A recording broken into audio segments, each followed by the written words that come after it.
So without further ado, please join me in welcoming Mr. Ambeth Ocampo. Thank you for joining me at this panel. I was hoping they would give me a smaller venue because it looks half empty, but this is the only place which has a screen, and we had this last year, did not work very well. Now we have 2 screens, so I think this year will be nicer. Just a note, the new book, it's part of the series, the small looking back series. It's number 11, and we hope we will do until volume 15 this year. Just as a note, the essays in Independence Times 6, they are as old as history. The book actually, where most of them came from, is now out of print, which is why we have chosen to reprint them. In 1998, I made it was a good decision at the time, but something I will never do again. I told the editor of the Inquirer that I wanted to write an essay every day to be a countdown, 100 essays to count down to June 12, 1898. So we counted 100 days and we started. And it was a page 1 article. So I had to write for page 1, and I had to write sometimes a second column for the inside, which was really deadly. The only time the history was moved out of the page 1 was because we had elections that year. So there were 2 days where they had to move me to page 3, which shows you how people treat history in this country. So the politics comes first. Anyway, we compiled the essays, and it became the Centennial Countdown, which looks like this. A decade later, we decided to reprint them again, and since we couldn't use the countdown anymore, we did something generic and did 101 stories. The nice thing about history is that it has a very long shelf life, and so in number 12, looking back 11 is actually the essays that have something to do with June 12, 1898. This afternoon, I just want to give a sense of how I do my work and how history continues to be alive even today. Most people, because you're reared on textbook history, we often think that history is supposed to give you answers, or a teacher will ask, who's the national hero, when did this happen? It's always about answers, and answers that are definite. But what I have realized in the past 30 years that I've been doing history is that history is not about answers. Most of the time, history is about questions. And it is by asking questions that history actually comes alive. And so it is important to see that when you ask questions, even in my experience, what I have seen is that you ask old questions and you get new answers, which is a good thing to be. So today, for example, if you go to the Ayala Museum and look at their dioramas, you will see a diorama that shows the Declaration of Independence in Kawit on June 12, 1898. And everyone looks up at the balcony because it has become iconic. If you go to Kawit today, they will tell you that's the Independence balcony, which looks like this. Unfortunately, most people do not remember that this was actually added later. Aguinaldo had a small house. If you have the time, you must visit the Aguinaldo shrine because it's very strange. Aguinaldo kept adding and adding, so it became bigger and bigger until you have a tower. And it has many secret passages, which is interesting, cabinets that move, and you have passageways, floors that lift up, and then he could even go all the way inside the house in the ceiling, where he could peek into his daughter's bedrooms. What he was doing peeking in his daughter's bedrooms, I don't want to imagine. But you can see all of that in the house if you talk to the guy. So everyone says this is the house where independence was declared. So you have that. What people don't realize is that when you look at it, this was added later. The original picture of the house was like this. So June 12, 1898 was declared from this window, not from a balcony. And we have another photograph. Again, it's the same house with this addition, but again, this was the famous balcony scene. So we actually have the Act of Proclamation. It's in the National Library. It was stolen.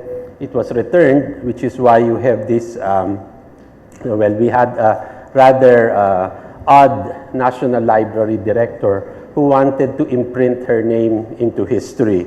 So she stamped every page of the document which says retrieved by the National Library, and not content with that, she added her name, National Library, care of A.M. Bolos. So all the documents are printed with that. You know? So anyway, if you see her here all the time.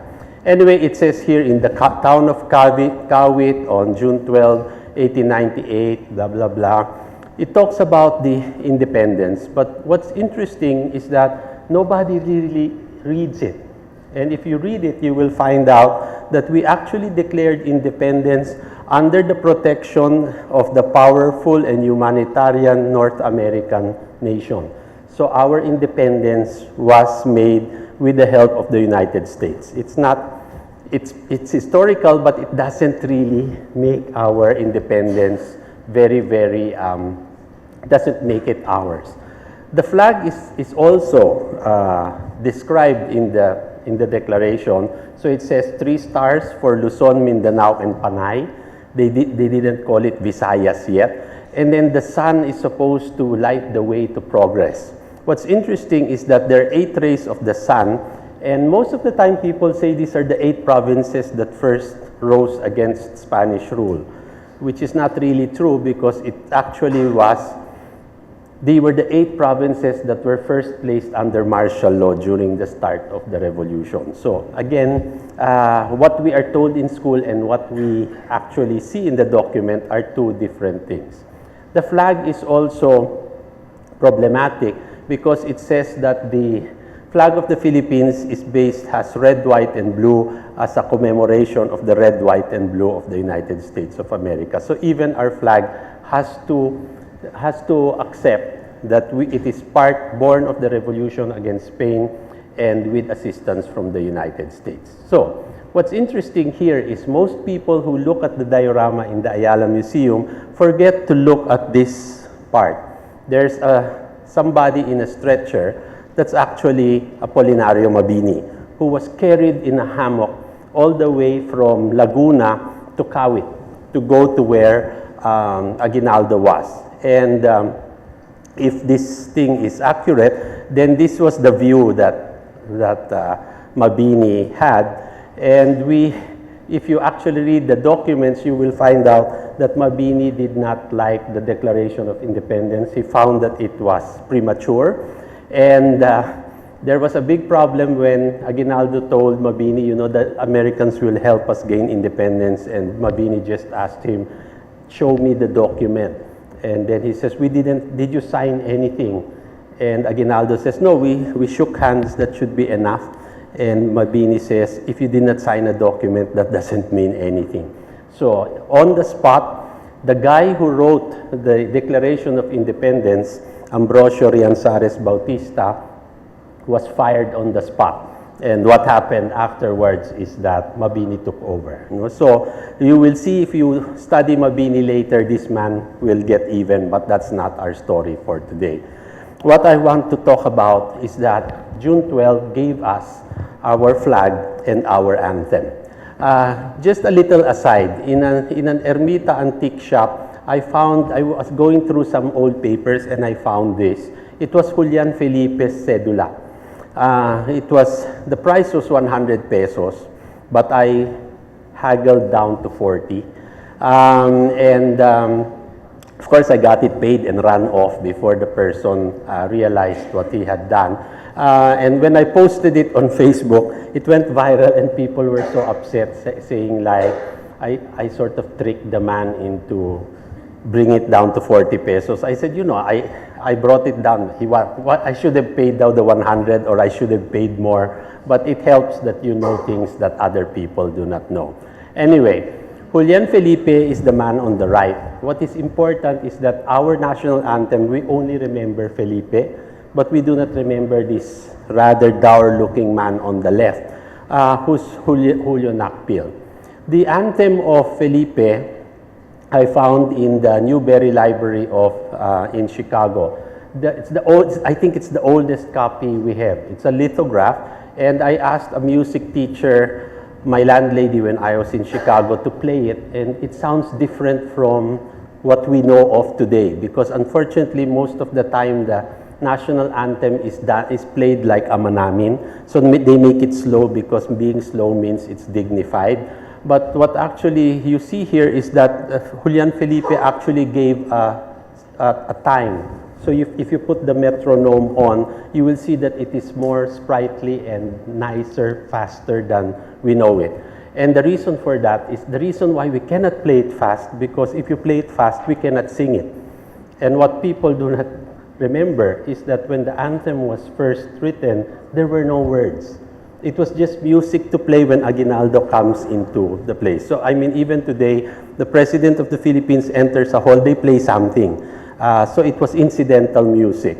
So eventually somebody wrote a poem, then they put it together, and that's why I think the music became slower.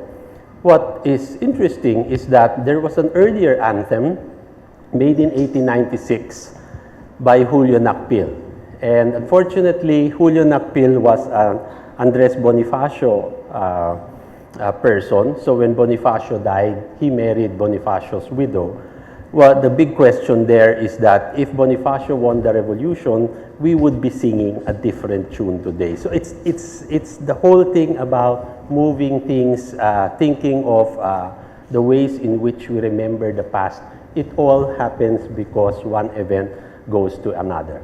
Anyway, in 1998, the seal of the Republic looked like this.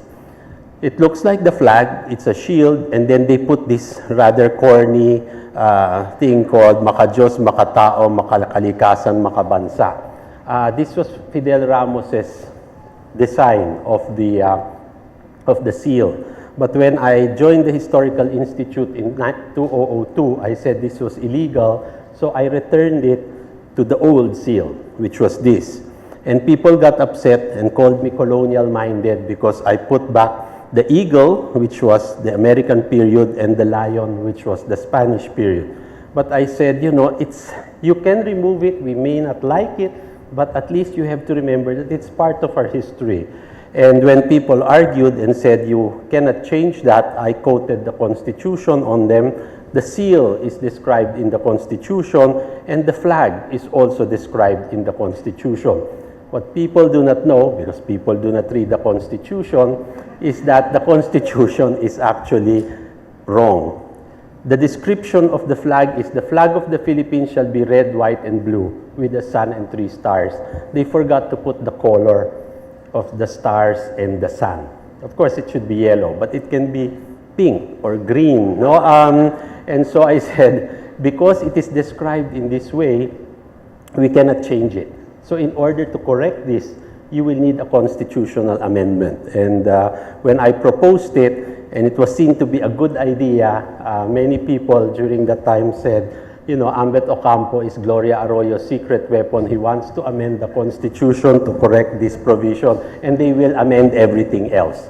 So we're very suspicious about any amendments to the Constitution. So even something basic as this, we cannot check. Anyway, to get back to flags, if you are on eBay, if you watch eBay, you will actually see that there are many flags being sold on eBay, many of them coming home to the Philippines. They were brought home by soldiers who fought in the Filipino-American War, like this man here, who had quite a collection. He had swords, he had skull with candle, many bladed weapons. They all brought these things home. Then Lolo dies. The grandchildren find it in the attic, open it, they don't know what it is, and then they put it on eBay. So there have been, this one I found on eBay, I didn't bid on it, but it gives you an idea of what the flags are like. No? So many of the flags were crude, painted. This one also, and you will see that the changes, like This one, the sun had a face. This one, it has more than 8 rays. When you look at it, even in the time, this is a nice photograph showing the soldiers of the revolution, and then you'll see the sun always had a face. Manuel Quezon removed the face in the 30s, which was a pity because it would have been a nice iconographic symbol. The nicest flags I've seen are in Kawit. This one was donated to the Aguinaldo Shrine. It's made of silk, and the sun and stars are actually made of silver, and they're gold-plated. So you have this thing with this nice smiling face. The other one is made of silk, embroidered. It has more than 8 rays, but it's a very nice, the sun is red, no? So it's kind of interesting. And the stars are actually silver thread that are embroidered. So it is a very wonderful flag. So when we look at it, we see, symbols of the revolution. These are the parts of the story we don't see. Because what happens is in textbook history, it tells you what happens in the end, but it doesn't give you the detail. And most of these very interesting things, if you trace them, you will see, where the flags, how our flag came from, flags of South America, etc. And it makes for some very interesting discussion. Now, this is, many people ask, when the Spanish came and they asked the people, what is this place called? And the person said, Maynila, because there was a Nila plant. And this is what the Nila looks like in Blanco's Flora de Filipinas. And there was a big debate many years ago because some people said it's Maynilad with a D. And they even said Blanco actually says it's Maynilad. But if you look at it, I'm sorry it's not very clear, it actually says Ixora Manila. There is no D. But that's why we still have Maynilad water. And if you go near Manila City Hall, you will see Lagos Nilad, which is Lagos Nilad because it's where things flow. So that's what it looks like in good weather. This is what it looks like during Baha season. So it really is a great waterway. Anyway, what's interesting about Manila is that we've had many discussions about it. Manila celebrates every year what is called Araw ng Maynila, June 24, 1571. And it was Carmen Guerrero Nakpil who used to say, it's not Araw ng Maynila, it is Araw ng Castilla. Because you are celebrating the establishment of Spanish Manila. And you actually forget that Manila was much older than 1571. So we've lost the battle.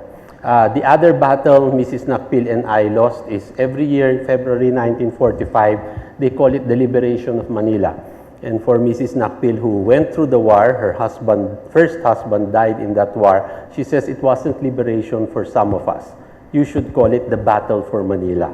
So sometimes it's liberation, sometimes it's battle. So you see, one event can be seen in different ways. Now, you have to ask yourself, what do we remember, why we remember, and the thing that makes history interesting is that it's actually contested territory. Let's go back to Manila. This is the seal of Manila that was given by Philip II in 1596. And it actually has colors. This is what the colored version should look like. And if you will look at it very closely, Philip II gave us a castle and something that was half lion and half dolphin. Because if you will look at the flag of Spain, you have a castle and you have a lion. Because this comes from the Junta de Castilla y Leon, the castle and the lion. So the Philippines, being an archipelagic country, we couldn't get a lion. We got, well, a sea lion, or what we should call a merlion. So it's half lion and half dolphin. And the merlion we actually see in things like the seal of the President of the Philippines. We see it in San Miguel beer. There it is again. But unfortunately today, when you mention the word merlion, what do you think of? Singapore. And when you think about it, the Singapore merlion was only created in 1964. made into the sculpture in 1972, and their explanation is myrrh comes from Temasek or sea, and lion because Singapore is the lion city. That's their explanation. So many years ago, I met the president of Singapore who died last weekend, and I told him, you know, Your Excellency, your country has stolen our merlion. He just had to explain that this was effective nation branding. I'm sorry all about it, but I said, you know, the merlion has been ours since 1596 and you stole it. But anyway, so we have to give in to that. But just to show you how history changes, it's not the merlion that they remember. San Miguel Corporation, the castle and the merlion again. If you will remember, shortly before the elections, there was a question about Duterte bank accounts in BPI. And there was this big thing that was saying this was politically motivated because Mar Rojas was supposed to be connected to the Bank of the Philippine Islands. And how was this connection made? And this is the funny part. Erwin Tulfo did a simple search through Wikipedia, you know, the Bible of all research. And the summary is that BPI is owned by Ayala. Ayala Corp was founded by Antonio de Ayala and Domingo Rojas. Domingo Rojas is the great-grandfather of Mar Rojas. Domingo Rojas is not the great-grandfather of Mar Rojas. They just share the same surname. If they used in Santa Ana, there's a street called M. Rojas. So they think that's Mar Rojas. It's actually Margarita Rojas, who is also not related to Mar Rojas. And then if you go to Makati, there's a street called Pipi Rojas, which is Pedro Pablo Rojas. They're all Sobel Ayala relatives. They're not related to Mar Rojas. And then if you look, I found this on the internet, see how wonderful it is. Find the logo similarities. There's a crown, there's a castle and a lion in here. So what happens is this was all orchestrated and it's against Duterte. So when you think of it, even the whole idea of, you know, historically thinking of the merlion, it produces different things over different times. So what I want to say today basically is that in our time and age, we have lost our appreciation for useless information. They think people like me are crazy because we have lots of useless information. And my critics say that my books are usually just compilations of trivial and useless information. But what I want to show you is that history is all about connections. And you have lots of interesting things. The trivia does not live by its own. It's actually finding the connections between these discrete, useless information, and you make it into something new and something useful. Sorry for that very long intro, but today, because I just want to show you how this thing works. This is in San Francisco. It's called Union Square. Many Filipinos do not realize that San Francisco and Manila are sister cities. It has not only Pinoys living there, but they are cities with shared histories. And in this place, in Union Square, many people, like whenever we would go, it was always the place where you would meet. So my mother would say, oh, let's meet here in Union Square. And then everyone runs off for 2 hours and does their shopping. So we all go. And it was only recently when I looked up at the monument and I saw, what is this woman all about? You know, she has a laurel wreath, which is a symbol of victory, and she has a trident, which has a naval ring to it. So when I sat there, because everyone was off shopping, the first time I actually read the thing, and I found out that this monument in the middle of San Francisco commemorates the Battle of Manila Bay and George Dewey in 1898. And if you look at the text, it doesn't just say that this monument commemorates the Battle of Manila Bay. It even has the telegram that was sent to Dewey so that he would go and smash the Spanish fleet. It has the names of the ships that went to Manila. And then it tells us a bit of the story. So these are the two people who fought. And there's a short narrative, on the night of April 30th, he comes into Manila Bay, etc. What's interesting here is to see what happened in Manila Bay. Dewey had 4 protected cruisers or 2 gunboats, 6 boats, and his flagship was the Olympia. Admiral Montojo, that's why we have Montojo Street, he's also related to the Sobel family, he had 8 ships, so he had more ships. But the description of the Americans were, the American ships were steel and they were armored. The Spanish ships were made of wood, and so they were described as floating antiques.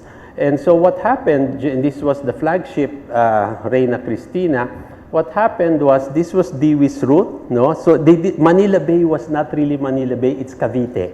No, so Manila is still over there. So this is Dewey, he sort of turned round and round to confuse the enemy. And then what happened was, Dewey gave the famous what's this? Order, you may fire when ready, Gridley, and they started to fire. The end result was that only 1 protected cruiser was damaged and the Spanish fleet was all sunk. This is what it looked like. I'm sorry, it's not a very good picture. This was the Reina Cristina after the battle. This was kept until about the 1930s. If you went to Cavite, they left the wreckage so that people will remember the Battle of Manila Bay. But what's interesting is the casualties. Spain had 161 dead, and the US had only 1 dead from heat stroke, not from the battle. No? So it shows you how this battle was really not a great American victory, but all the newspapers called this, you know, the greatest sea victory of the United States. That is how it is remembered. But in the Philippines, we should remember that this was part of what was called the Spanish-American War. May 1, 1898, the first shot in the Spanish-American War did not happen anywhere near Madrid or Washington. The first shot was in Manila Bay. So we actually have to rethink this whole story. And so they sunk the ships, and the president, that's why we have McKinley Hill, McKinley Street. The president of the United States was told, you know, they sunk the Spanish fleet, and he didn't know where it was on the globe, within 2,000 miles. And he didn't know what to do about it, and he's quoted to have said he paced all around, and one day he went on his knees and God spoke to him and said that the Americans should civilize and Christianize us in the best way they could. And what he said was, during my term, this territory will remain where they are while I am president. So that became the beginning of our U.S.-Philippine history. Aguinaldo is often remembered not only this way, which is what he looked like when he was young, but for many people, this is what he looked like. Very old, remnant, crumbling relic of the revolution who people visited in Kawit. But what you have to remember is that in the Philippines, we had 2 phases of the revolution, the first led by Bonifacio, the second led by Aguinaldo. And what you see here is that there was a lull in between. There was what was called the Pact of Biak na Bato. This is in Bulacan. You can go there today. It's a resort. This man, Pedro Paterno, negotiated the Pact of Biak na Bato, and Spain was to pay us, well, Aguinaldo and his men, 800,000 Mexican pesos. So this is what the guys look like. No, they don't look very happy in the pictures, but you see that. The Pact of Biak na Bato, 400,000 down payment when Aguinaldo leaves, 200,000 when arms are paid, and 200,000 balance when the Te Deum is sung. The full amount was never paid. No? So what happened was this: Aguinaldo took a boat, first a train to Pangasinan, and in Suwal he took a steamer that brought him to Hong Kong. And when they arrived in Hong Kong, they were photographed in this park. I don't even know where the park is. I've been trying to find it. This is Emilio Aguinaldo, and these 2 guys were hostages, relatives of the Governor General. So they brought them so in case something happens, they can kill them. And then they were later returned. You'll see here, this is Gregorio del Pilar, that's Pedro Paterno, and what's interesting, there's a little boy. So I don't know whose son this is, but and they're all men, but I think the women were somewhere else. What's interesting here is that I found a document which had numbers on them, and then the names of all the people in the photograph. And what amazed me was, in the writing, there was this Chinese things here. So I asked my friends to read it, and when they read it, they said it's not Chinese, it's actually Japanese. And this photograph was actually sent to a Japanese person who was helping the Filipinos buy arms. So the picture goes bigger than before. Aguinaldo deposited the money in the Hong Kong Shanghai Banking Corporation, and he only spent the interest of the money, not the principal. And we actually have the account books. We know he bought silver underwear, he bought cigarettes, he bought food, he bought military tela for military uniforms. Unfortunately, what happened was some of the people in the Philippines decided, why don't we just divide the money and go our own ways? And when Aguinaldo refused, he was sued in court, and he had to go to Singapore. And when he got to Singapore, he met the US consul there, and the consul arranged for him to return to the Philippines. So what happens here is that we see the first shot in the Philippine-American War. Dewey blasted the Spanish fleet, but he could not effectively occupy the Philippines, so he needed Aguinaldo to keep the Spanish occupied. So we actually have it now, which is rather interesting. You have Thomas Edison made some films about the Philippine-American War. And when you look at it, it's just this man here waving his hat. No, it's very dark, and when you look at it, what's interesting here is to see the back, because these are the soldiers who were being sent to the Philippines to fight in the Spanish-American War. So you just don't mind, these people in the front, and just look at the people in the back, and you will see that's the soldiers going to Manila. When I found this in the Library of Congress, which is nice now, you can download them. They're silent films, less than a minute each, and they look like the originals are photographs that are very big, and they have something like 30 feet of pictures. So what happens is you roll the pictures very quickly, and it produces motion. So it's like when you were a kid, you draw on the edge of your notebook, a jumping figure, and then when you flip it, it does motion. It's the same thing. Okay. So when this thing happened, what people do not realize also is that there were other people who were interested in the Philippines, and there was a German fleet that was in Manila Bay. It was bigger than Dewey's fleet. There was there was a British warship, a French warship, a Japanese warship. They were all just waiting for America to leave. So this is the German Kaiser also trying to find out what will happen if America leaves. So this made America realize, if we leave, any of these countries will just come in. So let's just keep it na lang. And that's why they stayed. So the revolution started. Aguinaldo returned, started the revolution against Spain, and they declared independence on June 12, 1898. This is the boat that Aguinaldo came in, and that's why the Spanish press always drew him like a monkey sitting on Uncle Sam's lap. This is an American magazine where you see Uncle Sam here, and then Aguinaldo looks like an African. They didn't know what we looked like, no? So it just looks, he has black thick lips, etc. Now, the Spanish were very interesting because this is what they saw. They said, this is Aguinaldo's dream. So he's dreaming that Uncle Sam will give him the Constitution and freedom, and what actually happened was the US stole the freedom from him. So this is what we see. By August 13 of 1898, the U.S. had enough troops and they wanted to take over the Philippines. So what they did was they had to bombard Fort San Antonio Abad.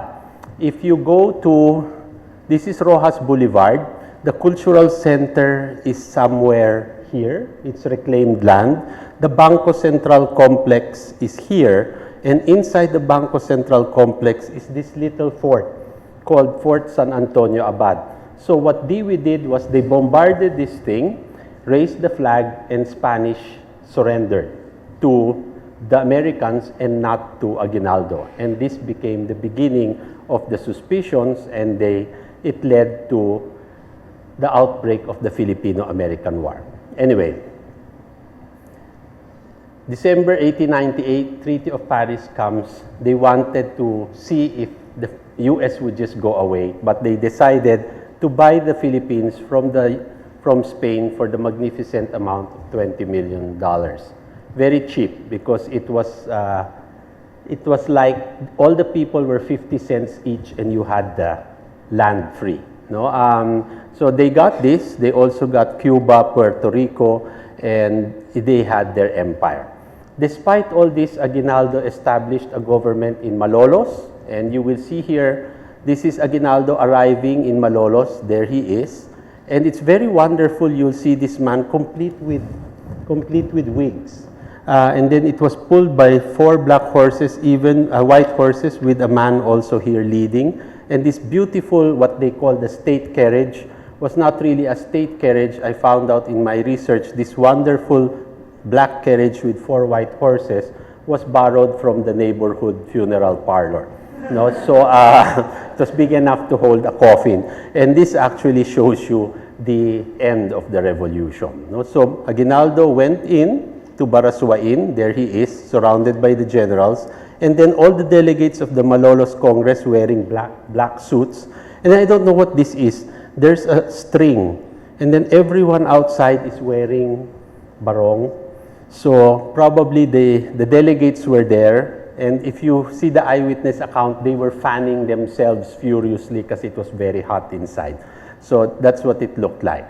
The nice thing about the 19th century is that we have lots of pictures so we can see things. So the first shot in the Philippine-American War happened on February 4, 1899, while Aguinaldo was hosting a banquet in Malolos. History tells us that the first shot in the war was held in the bridge of San Juan del Monte. And even in the diorama in the Ayala Museum, it tells you how this thing happened. There is an American sentry, and a drunk Pinoy was trying to cross to the other side.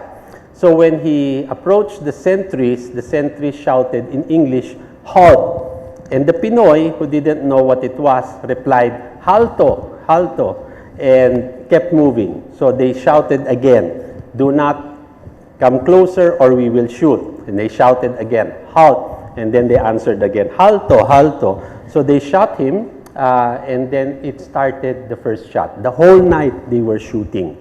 When morning came, not a single American was dead. I don't know what they did. They just shot in the air yata. No?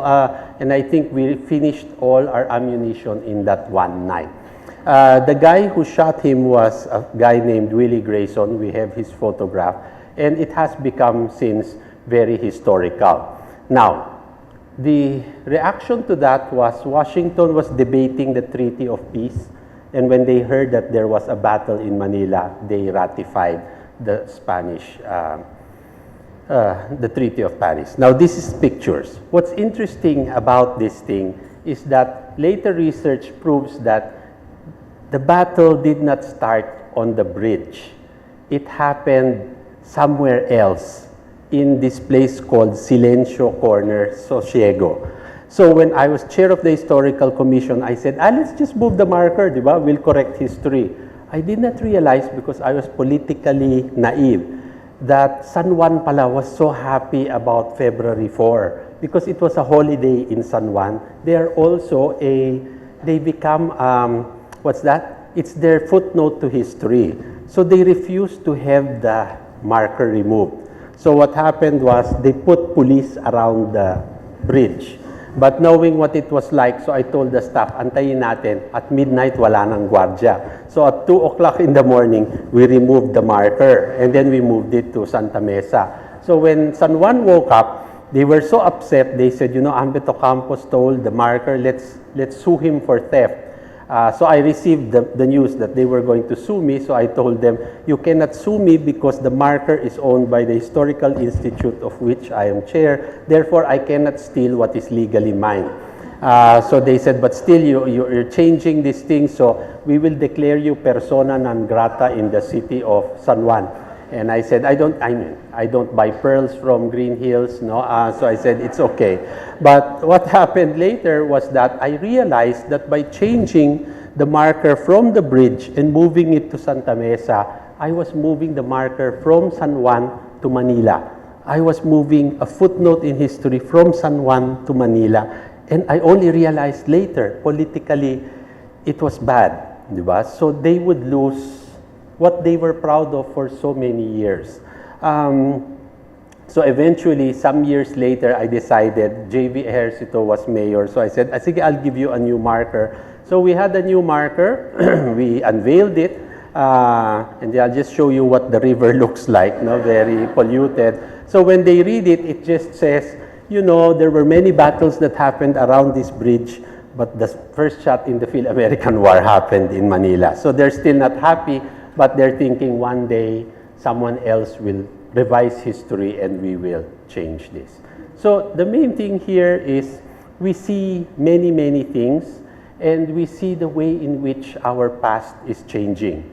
In the books, they call our revolution the Philippine insurrection. Some books call it the Philippine-American War. What happened was in 1999, the U.S. Library of Congress changed the Philippine insurrection to the Philippine-American War. It seems like a totally useless bibliographic thing. But what this thing actually says is an insurrection is a revolt against an established power, but a war is a conflict between two nations. So 100 years later, the U.S. recognized that the Philippines, at the time of Aguinaldo, was also another republic. So we have to think and we have to keep rethinking Philippine textbook history. I will end by showing you some of the films from the Spanish-American War and to show you how perceptions were made. In 1898, Thomas Edison did this, troop ships to the Philippines. It's very boring. It's just people waving, and then you see the big ships moving. Now, Edison, as we remember, invented many things, including film. And Edison made films on the Spanish-American War, but they conveyed, what did this convey to people at the turn of the 19th century? And this is it. What does it convey to us? So we have seen the big ships of the U.S. Now, look at this other film. This is called Aguinaldo's Navy. This is Aguinaldo's Navy. Two bangkas, no? This is along the Pasig River. And if you're the Americans, parang how can they fight the war? You know, their fastest cruiser is this one, with some man furiously paddling, no? And if you see this, if you're American, parang we can beat these people in 2 weeks, no? Which did not happen. The war took a lot of money and took many, many lives. When we look at it also, we have to realize that these films are propaganda. Look at this one. This was taken in Angeles, Pampanga, 1899. And then you see, may bahay kubo, typical Philippine scene, maalikabok, no? And then there the officers in horses. And when I first watched this film, look at the guys marching in the back. When I looked at it, I thought, maalikabok lang, that's why their complexion was like that. They're actually black people who were sent to fight in the Philippines. And one of them was a famous guy called Fagan, who defected from the U.S. and then he fought with the Pinoys. And he hated white people so much that when they caught an American soldier, he would kill him with with his hands. And when you think of Fagan, you will remember that this same man is seen differently. So in the memoirs of General Alejandrino, a Pinoy, Fagan is a hero. In the memoirs of Frederick Funston, the guy who captured Aguinaldo, Fagan is a deserter and a traitor. So it shows you how history can change. This one also. This was taken up in Cagayan, the Agno River. And I keep telling my students to ask what this is. You know, it's not the Loch Ness Monster, but you see, I'm trying to find out which mountain this is so we can find out where it was shot. But when you look at it, these things that are swimming, you'll see they're pulling them up. And you'll see in a while what they're pulling up. And what they're pulling up are donkeys, which they brought in with their ships to carry supplies. So they're not really, we don't have these things in the Philippines. So they're tied up so they don't get taken by the current. But that's one of the scenes of the war, the Phil-American War. Now, the Edison films are the interesting ones. Textbook history provides the outcome of battles, but provides the details. You have to look them out. Look, these are American soldiers who took over somebody's bahay kubo. So they're sitting, very happy, tapayan. You can learn a lot just by looking at this. They used rice fields because you could take cover in the pilapil. So this is the American soldiers. These are the Pinoy soldiers. You'll see that they're usually barefoot because those shoes make it hard to run. And then you'll see may sumisilip na babae doon. Rather interesting photographs. You'll see they're barefoot and they look very fierce. But what's interesting here are the American troops. Look at it this way. They're running and then they're shooting.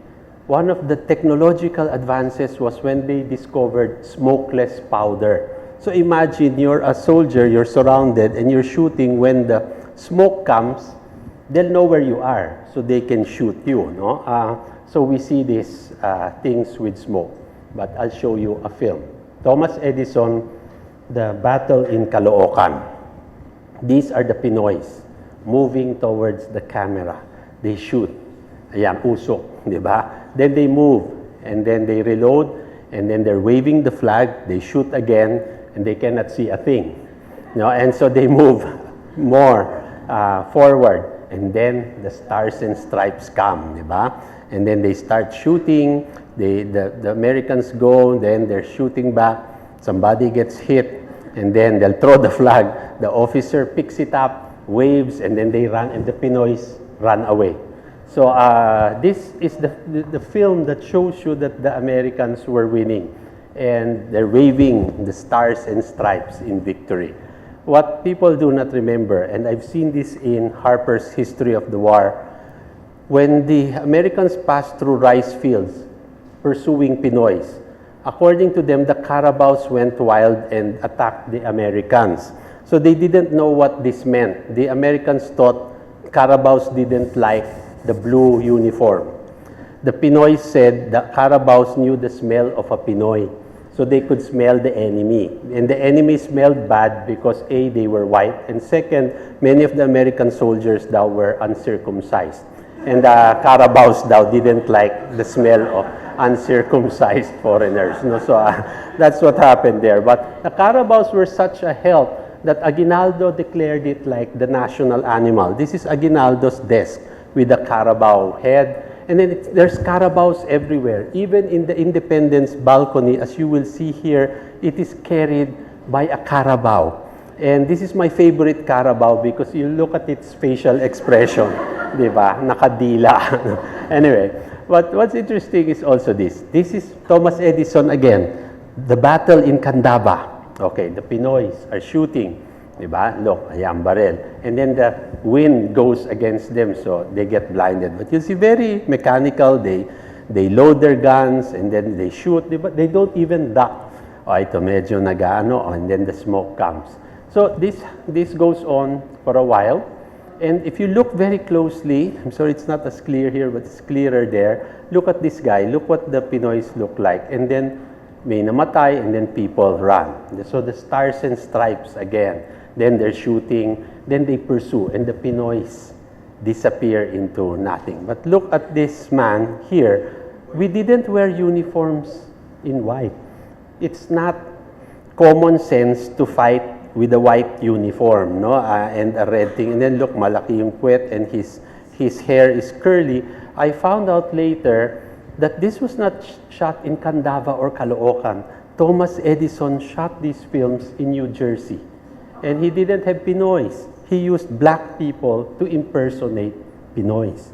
So the ideal idea, when these things first came out, everyone thought, wow, ang galing, we have pictures of the Phil-American War. Yung pala, they're all made up. No? Look at this. The Filipinos retreat from the trenches. Edison film again. O, tingnan mo, di ba? They're blacks.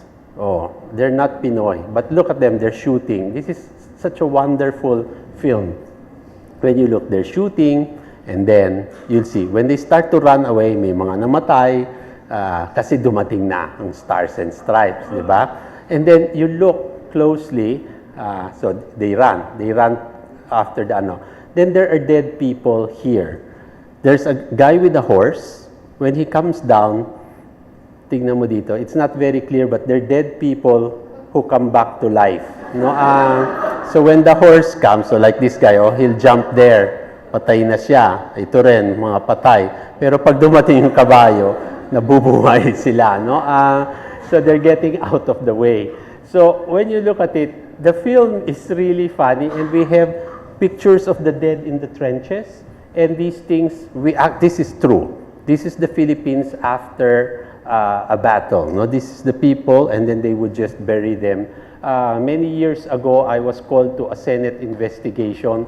As my students know, I have been in 2 films. Both of them have been rated X. One for sex, one for political content. The political content was this one. The head of the board of censors said, you know, Ambeth Ocampo is rewriting history. These are dead Pinoys. That's an American, but how did Ambeth Ocampo presume that these guys killed these guys? So, you know, the Americans are nice people. So I didn't know how to argue with him, but anyway, these are the films. Okay. These are the U.S. troops, again, in Caloocan. Oh, look at this man.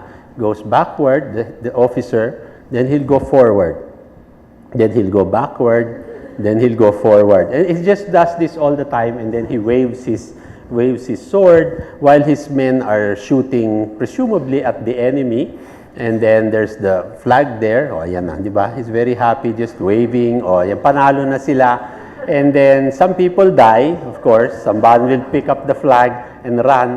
And then Florence Nightingale will come to get the dead and the wounded and bring them to the hospital. So these are the films that are shown, made by Edison. I will show you one last, which is my favorite. This is Colonel Fonston, the guy who arrested Aguinaldo, swimming in Bagbag in Bulacan. So there he is. The enemy is across the river. And if you look, they're shooting at them. So these guys will cover him, so he jumps into the water. And then, what's funny here is that ang daming Pinoy, lahat nakaputi. There's only one duck in the river, and they cannot shoot him. Ang dami nila, they're just shooting and shooting, nothing happens. And what's funny here is when Fonston gets to the end, see so many Pinoys there. All Fonston has to do, when he gets to the end of to the other bank, river bank, he will stand up, look. So all the Pinoys are there. Stands up, he throws water at them, and then the Pinoys run away. Kasi baka hindi naligo nung maga. No? And then he gets the rope, and then he pulls the raft with his men there. No? And then they start to shoot. And then if you look, the Pinoys are already there. They're running around. These people are waving their hats in victory. So Funston has pulled his men to the other side, and they raise the stars and stripes. But that's not the end. I only realized when I watched it again last year, there's something else that I did not notice before. See the Pinoys, they're running around. Doon na sila patakbo. Funston is there in the water. And the Pinoys are running off. But they're running off because something will happen here. just remember, Funston is there. Then there's a magic horse that appears out of nowhere, and Funston is on it. No, so the magic white horse. No, and that's the film. No, so when you think about it, we all find this very funny today, but it's worth looking into. Something that we didn't know this 20, 30 years ago. Now you can download all of this from the net. So Aguinaldo was captured, and I will end with this. This was what it looked like the day after Aguinaldo's capture in 1901. Why was it decorated? Because it was Aguinaldo's birthday the day before. So they had a hangover. They were not ready. So when the Americans came disguised as prisoners, this is Colonel Funston, that's Aguinaldo. They arrested him and they brought him on a ship. And today, if you go to Kawit, he's buried in the back of his house. Colonel Funston naman is buried in San Francisco. He's one of the heroes of San Francisco. When I first went, I went with two friends. We were looking for Funston. We couldn't find him. It's very cold in San Francisco. My friend who was with us wanted to go to the bathroom and it was raining. Sabi ko, wag na tiisin mo muna. Hindi, naiihi na ako. And I said, no, we have to find Funston. And we kept walking for an hour. Sabi niya, basta kailangan ko nang umihi. And then I told her, wag, tiisin mo. And she said, why? Kasi pag nakita natin yung gravestone, iihian mo yan si Funston. No? Hindi na siya makatiis. So she went to the bathroom. Simply because we were looking at the big tombstones and we didn't realize he had a simple grave. The only reason we found him was the guys in charge of the cemetery brought me the next day. So I couldn't kick the grave or make wee-wee there. But this is basically what it is. So to go back, I'm sorry, this is a rather long, rambling lecture. But I just wanted to show you how I do the stuff that I'm doing by helping Filipinos change the way they look at their past. And how do we do that? We just realize that there are as many histories as there are historians. So go out, you'll see there are many other history books, different from mine. Mine are just funny books that make people smile. And it's simply that. What I want you to realize is that there is wonder in useless information, and it is in finding the connections that make us rewrite Philippine history into the way that it is. Thank you and good afternoon.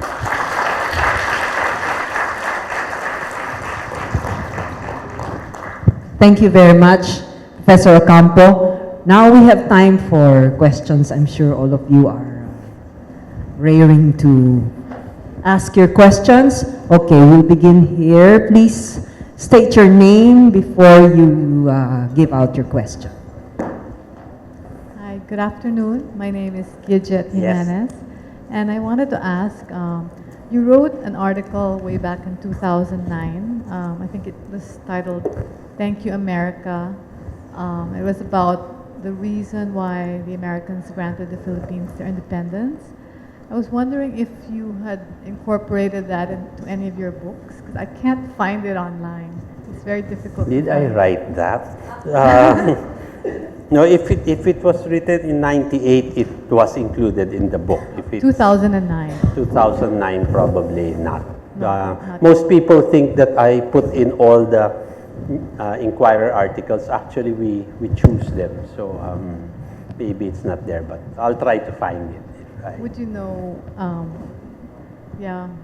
how I could go about finding? Well, the Inquirer has, the online archive is only a year. You can only go back a year. But the Inquirer actually has an archive. If you give them the date, they can do a photocopy for you. Or the easier ways, the Ateneo and the UP Library have microfilms. So if you know the date, they can print it out for you easily. Can I ask, well, in reference to that, what could you just recap what you think the reason the Americans granted the Philippines independence? Well, they came to the Philippines because they were the latecomers. Europe had lots of colonies. The U.S. was the last one. So they wanted to join superpower status. So having colonies was one of them. But basically, everyone looked towards China. So they wanted to trade with China, and the Philippines was just a convenient spot. There was no air, so it was a place to reload coal, a place to stop and rest. So it was halfway. So it was to give them a place in Asia where they could probably launch and do trade with China and Japan. Yes. Next question. Is there a next question coming from this side? Wala. They want to eat Are you merienda. all in awe? Or is it too cold? Okay. We'll go back there. Ready na kayo para next time dyan naman. Yes, from the lady. Professor Ambeth, thank you for spending the time with us. It's such a light-hearted manner presenting history. I have two questions, and I hope anyone here won't get offended. First question is, what did you think about the General Luna movie? Okay. And second question, as this present time, with the conflict in West Philippine Sea, I was truly bothered by an article that I read about 2 months ago or 3 months ago about an Australian scientist predicting that China will go into war next year, 2017. With the perception that the Filipinos and the history teaches us how Filipinos fought with Americans in the Spanish, but I'm quite fearful of what's going to happen if China truly invades the Philippines. And we are not really prepared as what happened also in Spanish and American War. Do you have anything to say? Thank you. Okay. The first question, what did I think of General Luna? My standard answer to that is General Luna is a film. It's not a doctoral dissertation. So we shouldn't judge it based on pure history. It's a filmmaker who wants to tell a story. So it's loosely based on history, but he had to make a story. So you have to shift gears when you do it. But I like the film. It could have been better. There are certain things, and also they were limited by the material. They only had a book which Anvil has printed, and they had one resource person, Vivencio Jose of UP, who wrote the Antonio Luna biography 50 years ago.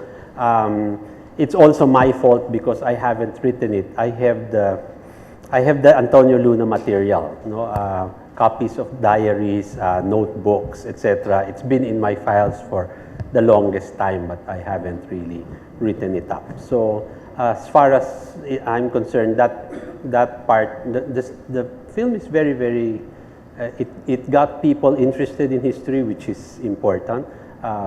There's nothing very, very blatantly wrong about their interpretation. So I'd like to think it was a good film.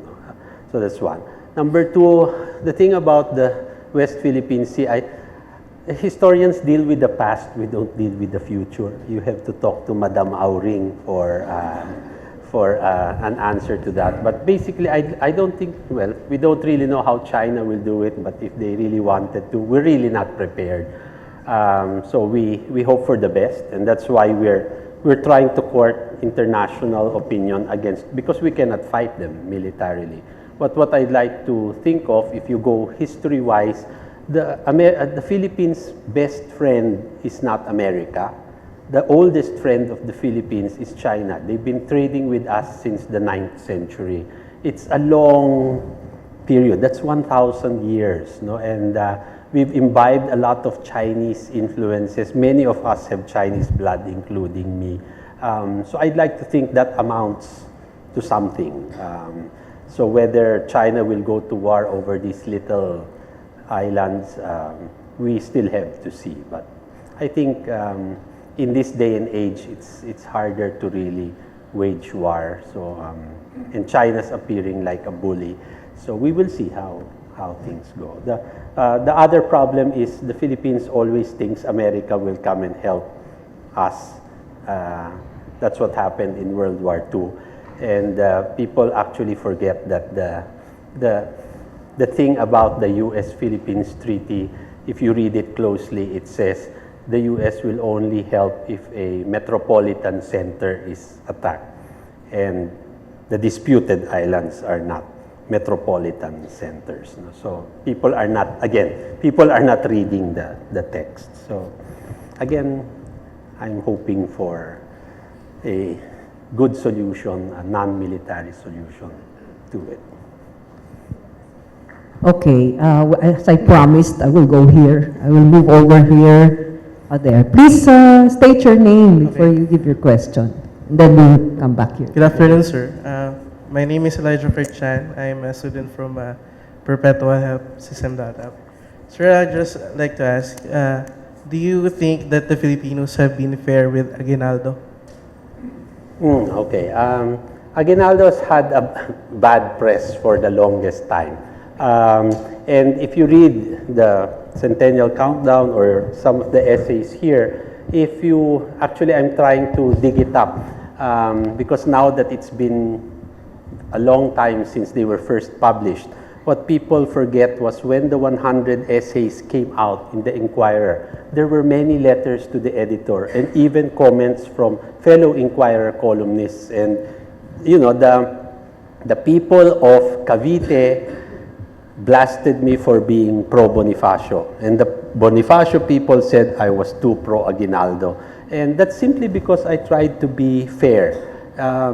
Everyone talks about, you know, Aguinaldo killed Bonifacio, Aguinaldo killed Luna.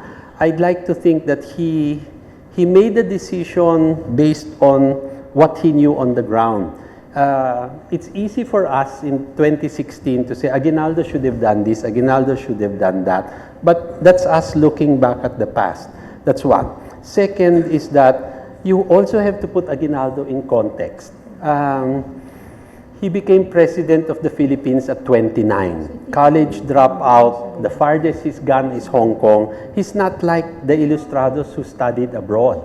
So this is somebody who you just have to understand the context in which he was fighting. So this 29-year-old fighting Spain and fighting the United States, what does a 29-year-old Pinoy do today?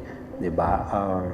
Will you fight a war, you know, against two powers that are bigger than you? So it's doesn't make him right, but I'd like to think that we should try to understand what made him tick. And for me, it's also a question of, because that's what happened.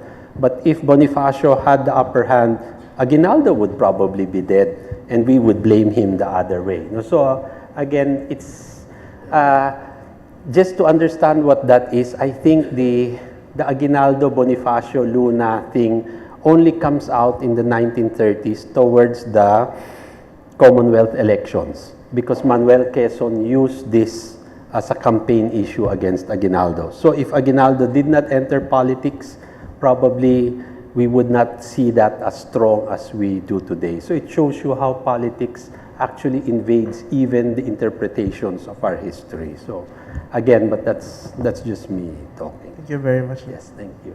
Okay, we move back here. Who was the, you? Okay, sige po. Identify yourself.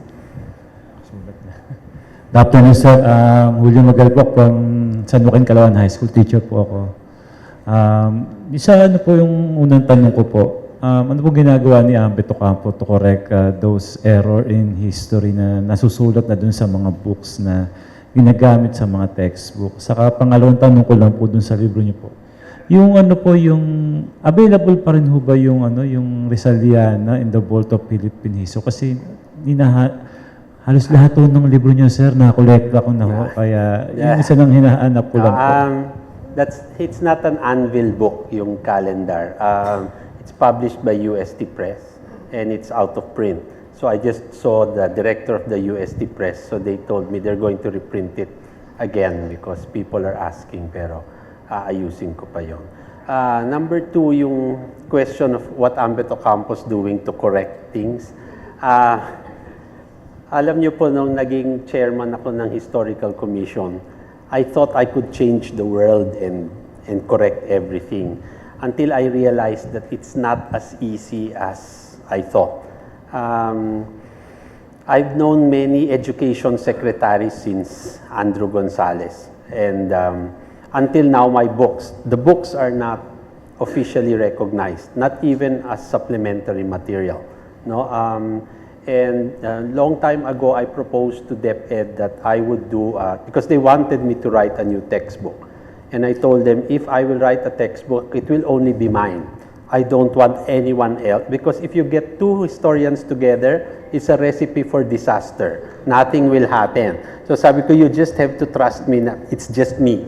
No, that didn't push through, and then I just told them, okay, I will do a teacher's guide.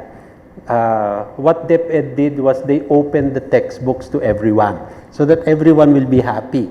But what happened was, the textbooks are filled with errors, so what I wanted to do, instead of rewriting all the textbooks, was to do a teacher's guide, where we will put, an outline which gives all the relevant material. So if your school is using a textbook which doesn't agree with this, you have to follow the DepEd teacher's guide. That would have been the first step, and I felt that if we do that, when the textbook writers do all their new textbooks, they will comply with this. So at least the textbooks would be factually correct. But again, that did not push through. No? So my biggest problem, for example, like when you ask how many islands there are in the Philippines, the standard answer is 7,107. I've asked, what is the basis for 7,107? People cannot find the basis for 7,107. So I asked the National Coast and Geodetic Survey, where did you get 7,107? Tapos sabi nila, kasi high tide, low tide, nag-iiba yung bilang. Okay, so give me a high tide number and give me a low tide number, because you're the National Coast and Geodetic Survey, I will take your word for it. How sure am I it's not 5,368? And then they said, saan yun nakuha yan? Wala, na-invento ko lang. No, but it's not. So and then just to trap them, I emailed them on their website asking, what is the basis for 7,107? Of course, they didn't answer. So I wrote a column saying, I emailed the National Coast and they did not reply. So the next day, nag-reply sila. Their source for 7,107 is a 1943 U.S. Geodetic Survey. So I said, this is 2015. We have Google Earth. We can actually count. So just give us. So how can we even be factually correct if we don't even know how many islands the archipelago is? So it shows you how difficult it will be. No, I wanted to correct, for example, Mabini's birthday, kasi there are two birthdays.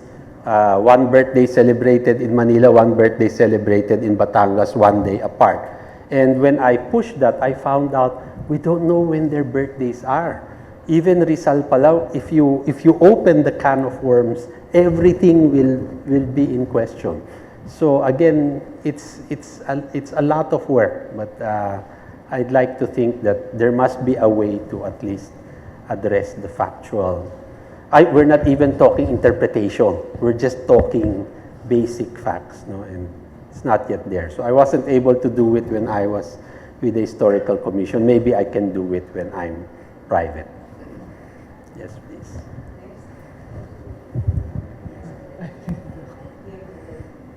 And then there's another one. Hello, good day po. I'm Rush, graduate from Ateneo. So my question lang po is, since people here, I think, were interested in history the same way that I was, because I've been a fan of your work. So how do you think we could get more people interested in Philippine history, and what do you have a part? What is our part in this endeavor? Thank you. Okay. I'd like to think that I've been doing a lot. I did not have Ambeth Ocampo books when I was in college. So it's just a way to make it engaging. I'm not really writing real long history books yet, because my point is I have many colleagues who write the thick history books. My task is to get people interested, and interested enough that they will outgrow me and read something more. Again, it's a long thing, but many people say, they shouldn't leave my colleagues should not leave the field just to me. People should write more. I mean, for newspapers, for magazines, for TV. But it's the thing, no? Academics don't like popularization. So you don't know what I had to go through with academics to do the stuff of writing that I do.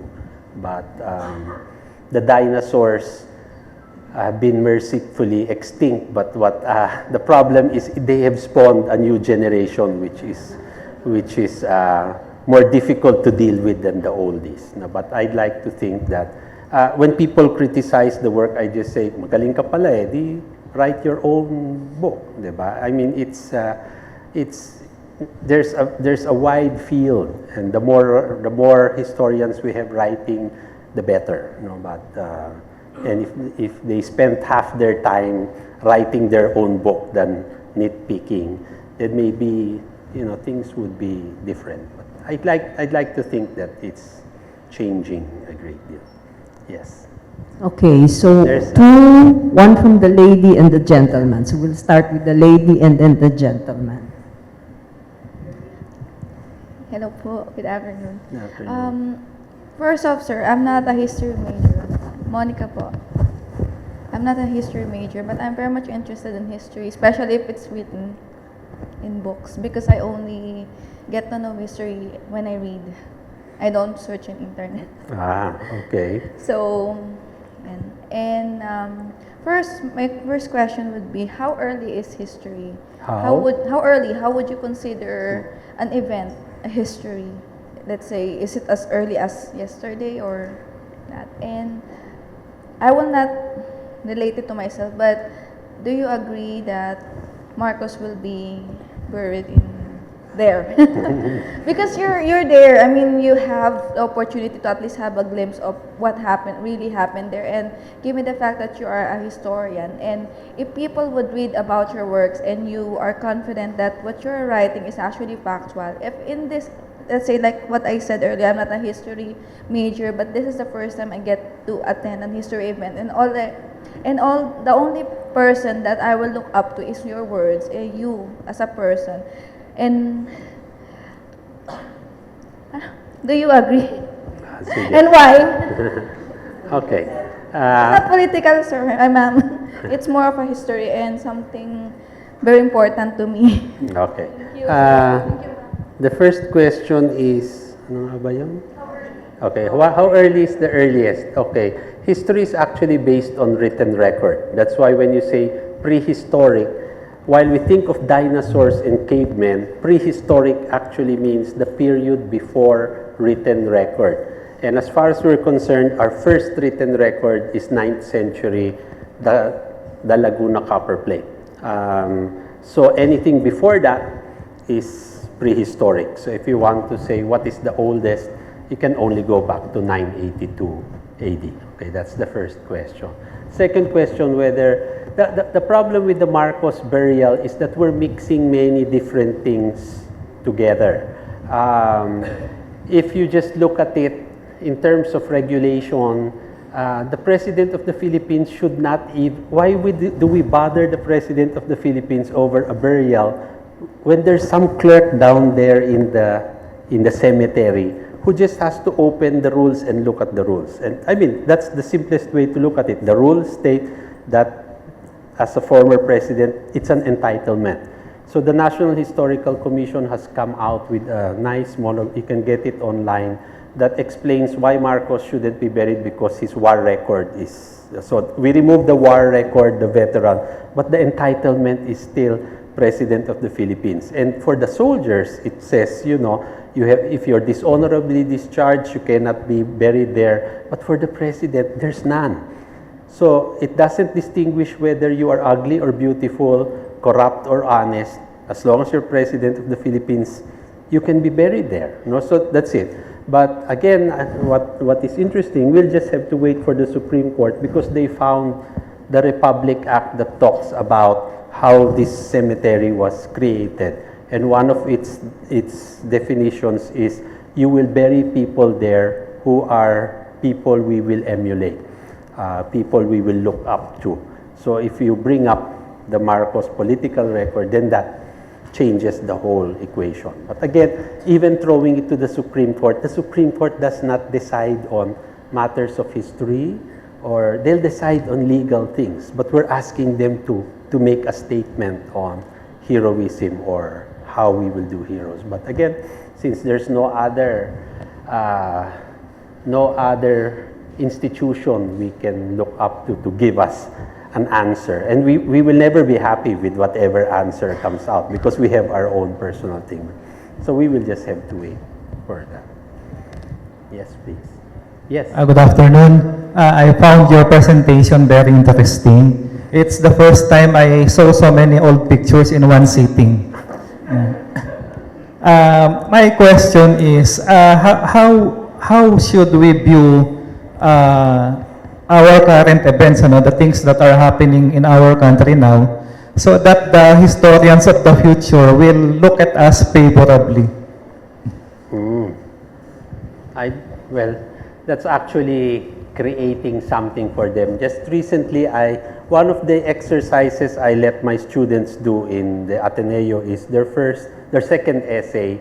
Their first essay is they have to tell me about the food of their childhood, what they liked and what they didn't like. And most of the time, the essay is written just one page. They're very happy to write about it. You sit down, you remember. And what they realize is that when they talk about the food of their childhood, it's not so much the food that is, I hated ampalaya, or I liked ice cream. It's not the food anymore, but what comes out of their essay is its memories of home. So the food is part of memory. So that's their first essay. Their second essay is they have to go to the library and dig up the newspaper on the day that they were born. And they have to tell me, what was the Philippines like on the day that you were born? So they go back and they look. And the exercise is given so that I can prove to them that parents can sometimes be the most unreliable source of information. Simply because, like my mother used to say, all my children were born on sunny Sunday mornings. When she died and we looked at our birth certificates, we found out I was the only one who was born in the morning and it was stormy. So I think she had too much anesthesia when she was giving birth. But I mean, you will believe your mother because she gave birth to you. But when you see the actual document, it's not the same. So what happens here is the students look at it, they read the newspapers, and when they read it, they find out that many of the political figures are still there. Fidel Ramos, what's this, Miriam Santiago, Jejo Marbinay, Enrile is alive. He was alive in my childhood, he's still alive in their childhood. And then what comes out is when they read the newspapers, they're reading papers of 20 years ago and they see that it's the same. Corruption in government, secession in Mindanao, NPA, CPP, inflation, all these things show that the world has not changed very much since the day that they were born. And I tell them that if you go back through history, you will see that we have not changed very much in 1,000 years. It's good for me because I'm a historian, because it gives me a job. But it shows you that the world changes technologically, but human nature sort of remains the same. So how will the future look at us nicely? They will actually look at us and see that the world has not changed very much. But it depends on what documents are left. And that is the task of historians, actually. More the task of librarians and museologists and archivists. What is left behind? I was telling my students, for example, like when they do their exercise, they only have big newspapers. And my question to them is, how come the universities don't collect tabloids? Because tabloids give us a bad view of the past. But I was saying, what if there's a nuclear explosion and all the libraries are destroyed except the building that houses, say, Abante? And when the historian of the next century looks at Abante, what kind of image will he have of the Philippines based on Abante? No? So it depends what documents will be left. We cannot tell if they will judge us nicely or badly. It will all depend on what documents we leave behind and why. The other problem for us is that the historian of the next century will have a hard time because we're all texting. We have phones. I keep telling people, if Rizal had a cell phone, Ambeth Ocampo would have no career. He would not have written the 25 volumes because he had the phone. You know, he talks, you text. You don't download your text. You talk to somebody that's gone forever. But Rizal had to write because he had no phone. And that's why Ambeth Ocampo, as a historian, has a career. But the historian of the next century will have a more difficult time than somebody who's doing the 16th century, because in the 16th, 17th century, there is written record, which is the basis for all history. So I wish I could answer that more nicely, but that's it.